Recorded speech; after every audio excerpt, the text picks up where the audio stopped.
Welcome to the Sussex Studio. Today, I will be tackling a sensitive topic with you guys: the impact of media headlines on mental health. We'll specifically explore how this has affected Meghan, our Duchess of Sussex. I will begin with headlines and hidden harm. This is challenging, guys. This is my first podcast, so please forgive me. I'm thinking and reading on the fly, so let me try again. Meghan Markle snubs royal protocol again. That was happening back in Great Britain when Meghan was just trying to live. And headline 3, Meghan Markle and Kate Middleton feud reignited. Headlines like these create a constant atmosphere of tension and negativity surrounding Meghan's actions.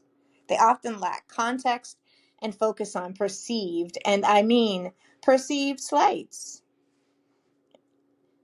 They always accuse her of doing what they would love to do to her, it seems, right? These attacks focus on, like I said, perceived slights, ignoring the reality of navigating that very complex institution, and any institution like the monarchy. Do not put one foot wrong. It is like when you are a Black woman or a woman who has blood and Black ancestors, then there is no room in your life to make a mistake. There is zero margin of error. And so when you have that zero margin of error and you still do everything right, they still attack. So it doesn't matter, right? The ripple effect.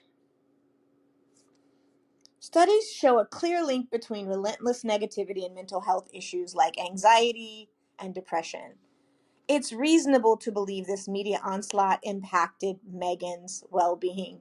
Reasonable. It is beyond reasonable. Remember in Meghan and Harry's Netflix documentary when Harry linked Meghan's miscarriage to the stress that she was experiencing from all the media intrusion and legal battles with the tabloids? While the medical science on stress and miscarriage is complex, the emotional toll is undeniable. I recently watched the brilliant Ava DuVernay's movie on Isabel Wilkerson's phenomenal book, Cast. And please, if you don't want any spoilers, I don't know if this is actually a big spoiler, but it's a tiny one. She approached that film through the lens of grief and said that we all have this common denominator of grief. And Meghan was experiencing the kind of grief from stress that led to her miscarriage. So trauma on top of trauma, and they did not care as long as they were able to get the headline, the story. So this link between this relentless negativity and mental health definitely contributed to her losing that child. So she just decided that she was going to choose peace. The decision to step back from royal duties can be seen as self-preservation.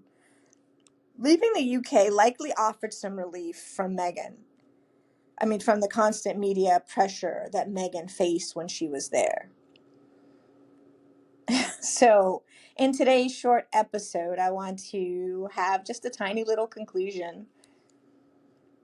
It's crucial. I want to say that it is crucial, and I work in mental health, so I'll say that.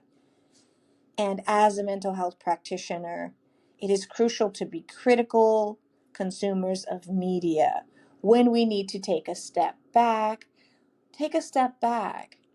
because your life depends on it, the life of your child, the life of your parent. You can be distracted or feeling a lot of anxiety and end up suffering a great deal when you consider or when you constantly try and push through the trauma. The body needs to have some relief. So when you're consuming media, please, please, please be critical, because headlines create narratives without the full picture. And Meghan deserves a fair and balanced portrayal, one that acknowledges her work, recognizes her humanity, and the human cost of the constant onslaught of negativity. I hope that you enjoyed this tiny little podcast, and I would love to invite you to come back again.